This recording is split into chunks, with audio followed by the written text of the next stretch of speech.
नमस्कार, आदाब, सत श्री अकाल। मैं हूं अन्नू खान और आप देख रहे हैं न्यूज एक्सटेंशन। आज हम बात करेंगे बड़े मंदिर की। बड़े मंदिर के जो श्रद्धालु हैं, जो बड़ा नाम है, जिनको हम गुरु जी भी कहते हैं, और आज हम आए हुए हैं ग्रेटर नोएडा में। एक बहुत बड़े उनके भक्त हैं जिनका नाम है हर्षित कोया, और काफ़ी मानते हैं उनको। उनके पास जाते हैं, उनसे अर्चना करते हैं, काफ़ी उन्होंने इनको दिया है।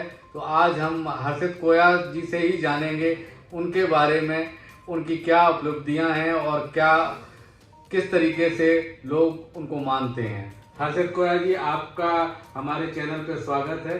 तो हमारे जो दर्शक हैं उनको बताइएगा कि जो बड़े गुरु जी हैं उनका मंदिर कहाँ पर है, कहाँ स्थित है, और किस तरीके से उनको आप पूजते हैं, मानते हैं, आराधना करते हैं। तो उनके बारे में जितना आप जानते हैं वो हमारे दर्शकों को बताइएगा। जय गुरु जी संगत जी, जय गुरु जी अनु जी, और सभी देखने वाले अनु जी के चाहने वाले सभी को, गुरु जी के भक्तों को जय गुरु जी। गुरु जी के बारे में जितनी तारीफ की जाए उतना कम है। गुरु जी जब किसी संगत को अपने पास बुलाना चाहते हैं, वो संगत तभी उनके टच में रहती है। संगत सोचती है कई बार कि हम गुरु जी से लेट मिल रहे हैं। जब अब गुरु जी समाधि ले चुके हैं, अब गुरु जी अपनी फिजिकल फॉर्म में नहीं है, गुरु जी हर जगह पे अब अवेलेबल है। 2007 में जब गुरु जी ने समाधि ले ली, उसके बाद में आज जब हम भी गुरु जी से जुड़े, तो मैं गुरु जी से जुड़ा हूँ 2017 के एंड में, और मेरा उनसे जुड़ना बड़ा ही सौभाग्य की बात मैं कहूँगा। उस वक्त पर जैसे कहते हैं जीवन के अंदर धूप के बाद छाँव आती है, छाँव के बाद फिर धूप आती है, दिन होता है, रात होता है। इसी तरीके से इंसान का कई बार उतार चढ़ाव जीवन में चलते हैं, जिसको कि हम कई बार बोलते हैं कि फाइनेंशियल आदमी की कंडीशन जो है वो बहुत वीक हो जाती है, बहुत खराब हो जाती है, और आदमी उस टाइम पर सोचते हैं कि भाई भगवान कुछ तो चमत्कार दिखाओ। सब जगह से भरोसा हट जाता है, अपने लोगों से, बाहर से, हर जगह से भरोसा हट जाता है। कहीं ना कहीं ये कहना भी ठीक है कि हम कलयुगी लोग हैं, जहाँ चमत्कार देखते हैं वहीं पे हम नमस्कार करते हैं। ऐसा वही हम जानना चाहते हैं कि ऐसा कोई चमत्कार जो आपके साथ हुआ हो, जिससे आपकी धारणा ही बदल गई हो और जीवन बदल गया हो, वो आप हमारे दर्शकों को बताइएगा। जी,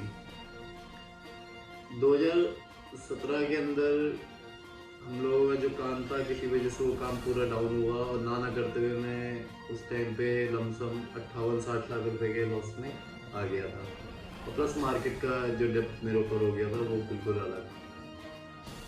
अब ऐसी कंडीशन थी कि 1 रुपया कमाया नहीं जा रहा था, और लेने वाले का बहुत पैसा था। मुझे एक हमारे दोस्त हैं बरकोस के अंदर, अभी कॉर्पोरेट शेफ थे उस टाइम पर, अभी तो डायरेक्टर लेवल पर है। उन्होंने मेरे को बताया गुरुजी के बारे में। हम लोग कहीं जा रहे थे और रास्ते में उन्होंने मेरे को गुरुजी के बारे में बहुत सी बातें बताई। देहरादून जा रहे थे हम लोग, मुझे आज भी याद है, रात का टाइम था, बस में थे हम दोनों, और चांस की बात थी नेक्स्ट डे में विजिट के लिए, गुरुजी के दर्शन के लिए जाना था साथ में, और वो वापस नहीं आ पाए। मैं देहरादून से वापस आ गया, मैं बाइक उठाई, बाइक लेकर मैं गुरुजी का आश्रम गया। मैंने कभी आश्रम देखा नहीं था उस टाइम तक, इतना पता था कि छतरपुर में गुरुजी का आश्रम है, तो लोग छतरपुर मेट्रो स्टेशन पे भी उतर के वहाँ से जा सकते हैं, ऑटो कैब सब मिलते हैं अभी, और उससे पहले कुतुब मीनार के मेट्रो स्टेशन पे उतर के भी गुरुजी आश्रम जा सकते हैं। और जिस गाड़ी के पीछे गुरुजी लिखा हुआ था, उसी गाड़ी के पीछे मैं छतरपुर पहुंचने के बाद बाइक को उसके पीछे लगा था, और धीरे धीरे मैं गुरुजी आश्रम तक पहुंच गया। गुरुजी के आश्रम में जिस दिन मैं पहली बार गया, बाइक लगाई, अंदर गया हूँ, दर्शन करे हैं, बैठने का सौभाग्य मिला। चाय तो मैं उस टाइम पर मैं चाय नहीं पीता था, यूजुअली मैं आज भी चाय कहीं बाहर नहीं पीता हूँ, लेकिन अगर मैं गुरुजी के आश्रम जाता हूँ तो वहाँ चाय प्रसाद में जरूर लेता हूँ। और चाय ना पीने का एक रीज़न ये भी था कि मैं कभी चाय का अगर एक घूंट भी कहीं बाहर पी लूँगा तो मेरे गले के अंदर, मेरे शरीर के अंदर पूरे छाले हो जाते हैं। लेकिन वही चाय जब मैं गुरुजी के आश्रम में चाय प्रसाद पीता हूँ तो वहाँ पे मुझे आज तक कोई प्रॉब्लम नहीं हुई किसी भी तरीके की, और हर चीज़ एकदम अच्छी चलती जाती है। गुरुजी खुद भी कहते थे कि यहाँ पे जो लोगे खाओगे वो प्रसाद है, घर जाके खाओगे या बाहर जाके खाओगे तो वो फिर एक मिठाई और नॉर्मल खाने का काम करेंगे। आप जल प्रसाद, चाय प्रसाद, सब चीज़ वहाँ लीजिए। गुरुजी के आश्रम में जब मैं पहुंचा और वहां पर जब मैं बैठा कुछ देर, तो अपने आप ही आंखों से आंसू निकलने स्टार्ट हो गए।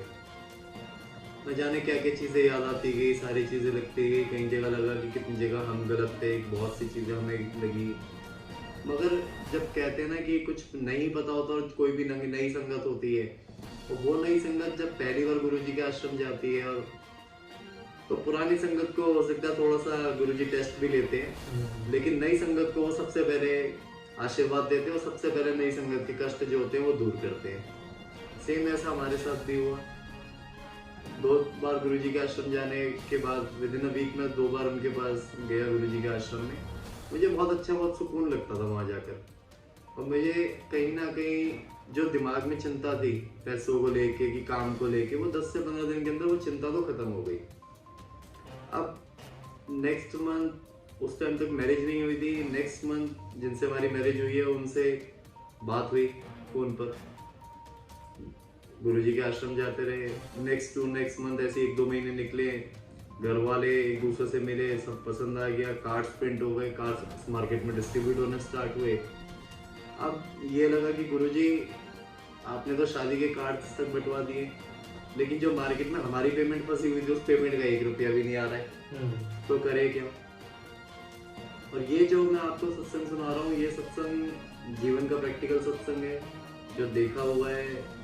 बहुत से लोग ऐसी बातें हो आपको बताएंगे कि ऐसे चमत्कार हुए, लेकिन मेरे साथ हुए हैं। अब हम उस टॉपिक पे आते हैं। कार्ड्स डिस्ट्रीब्यूट हो चुके थे मार्केट के अंदर, छप गए थे, सारी चीजें थी, पैसों की जरूरत पड़ गई थी। एक वक्त ऐसा आ गया 3 अप्रैल का, 28 अप्रैल की शादी फिक्स हो गई थी, 3 अप्रैल आ चुका था। अब मन में कहीं ना कहीं ये डर आ गया था कि भाई पैसे तो मार्केट से आ नहीं रहे। और जिस वक्त सोचा कि भाई अब मार्केट से पैसे नहीं आ सकते और कार्ड छप गए, अब ये बदनामी सही नहीं जा सकती, उसी टाइम मन में सोच लिया कि गुरुजी इतना आपने सब कुछ करवा दिया, अब अगर पैसे नहीं आ पा रहे तो कहीं ना कहीं अब रहा नहीं जा पाएगा, बेइज्जती नहीं करवा पाऊंगा, तो सुसाइड कर लूंगा। और सोच लिया था कि 24 घंटे अपने आप को दे दिए थे कि 24 घंटे में अगर मेरे पास मेरे पैसों का अरेंजमेंट नहीं हुआ तो मैं सुसाइड कंफर्म कर लूंगा रेलवे ट्रैक पे जाके, क्योंकि मैं बेइज्जती नहीं सह पाऊंगा। शायद ये कहिए कि नए गुरुजी से मिले थे हम, नए गुरुजी से मिले थे, और उस टाइम पर भी उनके ऊपर शायद कहीं ना कहीं मैं कहूँ कि इतना भरोसा नहीं हुआ था, क्योंकि चमत्कार तो अभी देखना बाकी था। दोपहर में ये चीज सोची थी, शाम में किसी का कॉल आया कि आप इस काम से इस स्टेट में आ जाइए और आप उधर आ जाइए, और हमारा ये काम है, ये काम अगर आप कर देंगे तो हम आपको पेमेंट्स दे देंगे। और काम भी उनका खैर बात का था, अब पैसे थे नहीं, सोचा भाई कल सुबह सवेरे कैसे पहुंचे स्टेट में। गले में एक सोने की चेन थी उस टाइम मेरे, वो चेन कहीं पे गिरवी रखी, 19,000 रुपये उस चेन के एवज में लिए, और फ्लाइट की टिकट बुक करके वहाँ पर पहुँचे। जब उस स्टेट में पहुँचता हूँ, वहाँ पे काम करता हूँ, तो उनसे डील ही हुई, काम क्या करना था, डील सी हुई उनसे। काम था 2 महीने 3 महीने बाद का, लेकिन जब पेमेंट्स आनी थी वो ना करते हुए 15 लाख से ऊपर की पेमेंट उन्होंने मेरे को उस टाइम पर दी थी। उसमें काफ़ी कैश था, वो लेके वापस आए। उसी तरीके से आने वाले 10 दिन के अंदर गुरुजी ने इतना करवा दिया कि शादी में खर्च करने के लिए पूरे पेमेंट्स थी मेरे हाथ पे। मार्केट का जो डेप्थ था वो पूरा का पूरा मैं क्लियर कर पाया। और अगर मैं आज आपको रियलिटी बताऊं कि आज तक जिन लोगों से मैं मिला हूँ वहाँ पे, जिन्होंने मेरे को पेमेंट्स दी, सब चीज़ करी, वो लोग यहाँ पर कहीं पे भी एग्जिस्ट ही नहीं करते। और ये मतलब ये चमत्कार ही है। कौन था, कौन आपको बिजनेस देके गया, कौन पैसे देके गया, ये सब गुरु का चमत्कार रहा। और वो पैसा आया है, पैसा यूज किया है, सब चीजें करी है, और वो लोगों का बहुत पता करा कि वो लोग कौन थे, कहाँ है। इवन जहाँ पे मैं गया हूँ जिन ऑफिस में उनसे मिलने के लिए, वहाँ भी बताते कि ऐसा कोई ऑफिस वहाँ पर रहा ही नहीं है कभी भी। और उन चीज़ों को देखते हुए लगा कि भाई चमत्कार यही है। और ये चमत्कार भी हमें 3 से 4 महीने बाद, जब शादी हो गई, सब कुछ हो गया, उन लोगों उनके काम के लिए फॉलोअप्स किए गए, तब पता चला है कि ऐसा ऐसा चमत्कार भी गुरुजी करते हैं। उनके सत्संग सुनता था तो ये सारी की सारी चीजें लोगों के मुख से सुनता था कि भाई इस तरीके से चमत्कार होते हैं। कि कई बार गुरुजी ने अपने उस स्वरूप के अंदर दर्शन दिए कि गुरुजी यहाँ पर प्रेजेंस है गुरुजी की, और गुरुजी किसी और जगह पे, दिल्ली में, अमृतसर, कहीं और भी दर्शन दे देते थे अपने भक्तों के घर पे। तो ये सब चीजें लोगों के मुंह से सुनी हुई थी, पर जब खुद साक्षात गुरुजी का ये चमत्कार देखा तब लगा कि भाई कुछ तो गुरुजी करते हैं। और वहाँ पे ऐसा क्रिएट हुआ है सारा एनवायरनमेंट कि आज साक्षात गुरुजी के आशीर्वाद से सारी की सारी चीजें करते जा रहे हैं, सारे आशीर्वाद मिलते जा रहे हैं गुरुजी से। और जिस काम में हाथ डालते हैं गुरुजी की कृपा बिल्कुल बरसती रहती है, कहीं से कहीं तक कोई फ्लॉप शो नहीं होता, सारा बिल्कुल काम चलता है। और सब लोगों से ये चीज कहूँगा, गुरुजी हमेशा ये बोलते थे, मांगो मत मानो। बेटा अपने पिता से कुछ भी मांग सकता है, लेकिन पिता को पता होता है कि मेरा जो बेटा है उसका लेवल क्या है, उसका भी वजूद क्या है, तो उसको कितनी चीजें देनी है। गुरुजी कई बार आपको अगर कोई चीज नहीं भी दे रहे या उस टाइम पर वो चीज नहीं मिल रही, तो कभी भी उदास मत होना, क्योंकि उनको पता है कि उन्होंने आपके लिए क्या बेस्ट सोच रखा है। आप अगर कोई चीज मांगोगे तो वो वापस करनी पड़ेगी, लेकिन मानोगे तो जो मिलेगा वो आपको हमेशा परमानेंट के लिए मिलेगा। आज आप भगवान है, गुरुजी है, गुरुजी के आशीर्वाद से हम पे जो भी कुछ है, कहीं से कहीं तक कुछ भी किसी उधार पे नहीं है। तो ये सबसे बड़ी मैं शक्ति गुरुजी की मानता हूँ। तो देखा आपने कितना बड़ा चमत्कार है कि दिशा सुधर जाती है, शादी हो जाती है और बिजनेस सेटल हो जाता है। तो ये बहुत बड़ा चमत्कार है। और हम आपसे चाहेंगे कि हमारे आखिरी जो दर्शक जो देख रहे हैं उनके लिए आप क्या मैसेज देना चाहेंगे? मैं गुरुजी ने मुझे जितना भी कुछ दिया है और जो भी कुछ मैं समझता हूँ, मैं उसके लिए आप सभी को यही चीज़ बोलूँगा कि संगत जी, गुरुजी पे विश्वास रखना। आप जहाँ भी कहीं पे हैं, कई बार हमारे साथ ऐसा होता है कि हम बड़े मंदिर भी नहीं जा पा रहे होते, किसी और स्टेट में होते, कहीं और होते हैं, गुरुजी ने नहीं बुलाया होता, जब तक नहीं जा पा रहे होते हैं वहाँ पे। आप जहाँ भी गए हैं, आप गुरुजी से डायरेक्ट 1-to-1 कांटेक्ट बनाइए, उनके और आपके बीच में कोई और संगत नहीं है। आप डायरेक्ट जाइए और उनके स्वरूप के आगे, गुरुजी के स्वरूप के आगे आप बैठिए और उनसे बात कीजिए। जब आप उनसे बात करेंगे, आपको कहीं ना कहीं लगेगा कि गुरुजी आपको कोई मैसेज दे रहे हैं, गुरुजी आपको कोई चीज़ बता रहे हैं। गुरुजी अब फिजिकल फॉर्म में नहीं है, गुरुजी अब लेकिन हर जगह प्रेजेंट है। आपको जहाँ भी उनसे कुछ चाहिए, आप गुरुजी से मन में मांगिए, मुंह खोलने की कोई जरूरत ही नहीं है। आप उनसे मन में मांगिए, गुरुजी आपको सब कुछ प्रोवाइड करेंगे, सब कुछ गुरुजी आपको देंगे। जय गुरुजी संगत जी। धन्यवाद। अगली और वीडियो के साथ हम आपसे मुलाकात करेंगे। चैनल को सब्सक्राइब जरूर कर लें। धन्यवाद।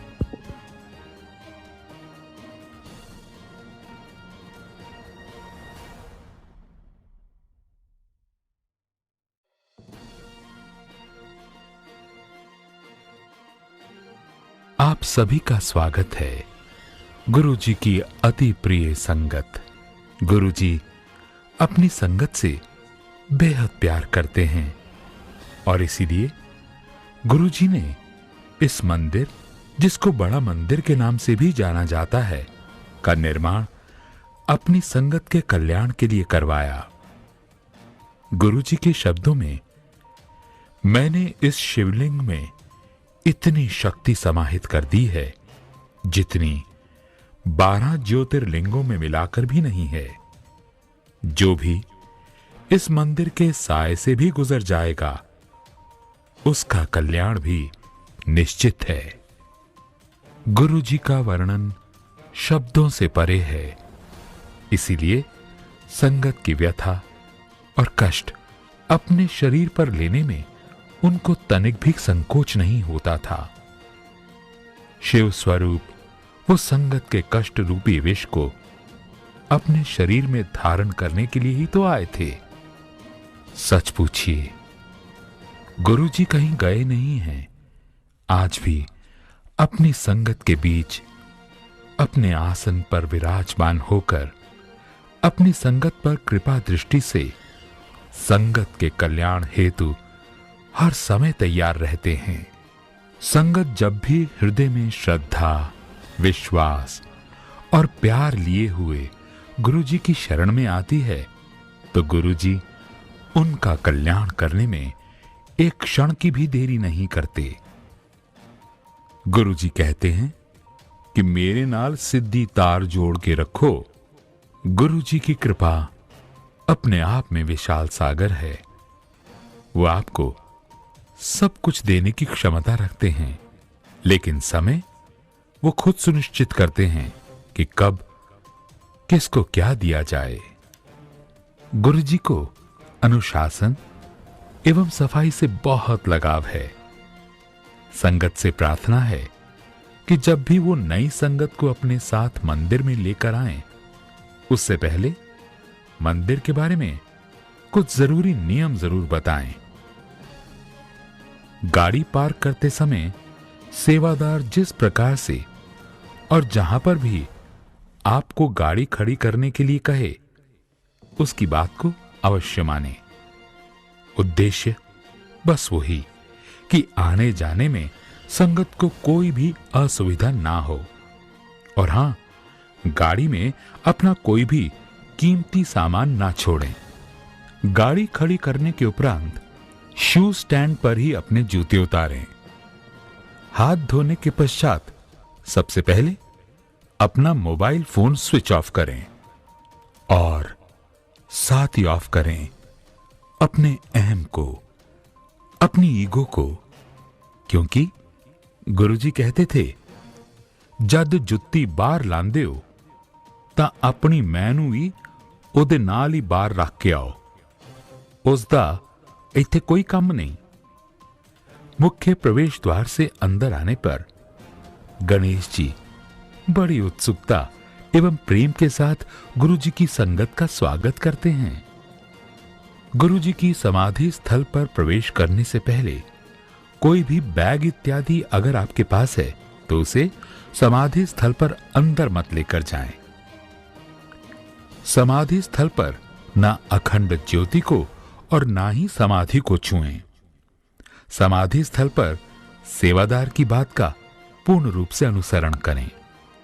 समाधि स्थल पर गुरुजी को प्रणाम करके आपके हृदय में स्वयं ही एक आभास हो जाता है कि आप यहां पर गुरुजी की आज्ञा एवं आदेशानुसार ही आए हैं और आपके जाने बिना ही आपकी परमात्मा की खोज पूरी हो गई है।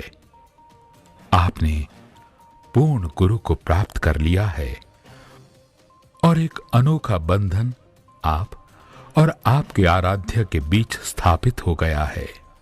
समाधि स्थल से आप सीधा मंदिर के मुख्य हॉल की तरफ प्रस्थान करें। गुरुजी को प्रणाम करने के बाद आपको जिस जगह सेवादार बैठने के लिए कहे, कृपया वहीं पर प्रेम पूर्वक बैठ जाएं। मंदिर के मुख्य हॉल में एवं प्रांगण में आपको 2 अमृत प्रसाद मिलते हैं। पहला चाय प्रसाद और दूसरा लगातार बहती गुरबाणी की अमृत धारा। ये चाय प्रसाद आपके लिए ब्लेसिंग्स हैं। इसे जब तक सेवादार आपसे ना कहे किसी दूसरी संगत को पास ऑन ना करें। आप सभी से निवेदन है, चाय प्रसाद की आखिरी बूंद तक आप प्रेम पूर्वक ग्रहण करें।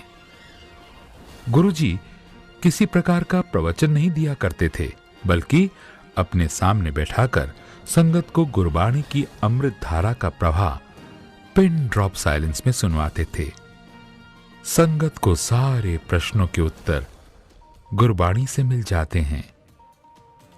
जब मुख्य हॉल से लंगर हॉल तक जाने के लिए सेवादार संगत को उठाते हैं तो कृपया सेवादार जब जिसे उठने के लिए कहे वही उठे और अनुशासन यानी डिसिप्लिन का खास ध्यान रखें। लंगर हॉल में जाते समय इस बात का ध्यान रहे कि चटाई पर पैर ना रखें, क्योंकि इसी चटाई पर लंगर प्रसाद ग्रहण किया जाता है। संगत के 4 लोगों को बिना किसी भेदभाव के गुरुजी एक साथ एक थाली में लंगर प्रसाद ग्रहण करवाते हैं। आप किसके साथ लंगर करेंगे ये गुरुजी निर्धारित करते हैं। इसलिए लंगर में बैठते समय अपने फैमिली मेंबर्स को ढूंढने में समय व्यर्थ ना करें।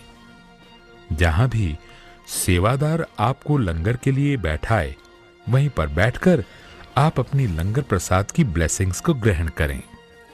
लंगर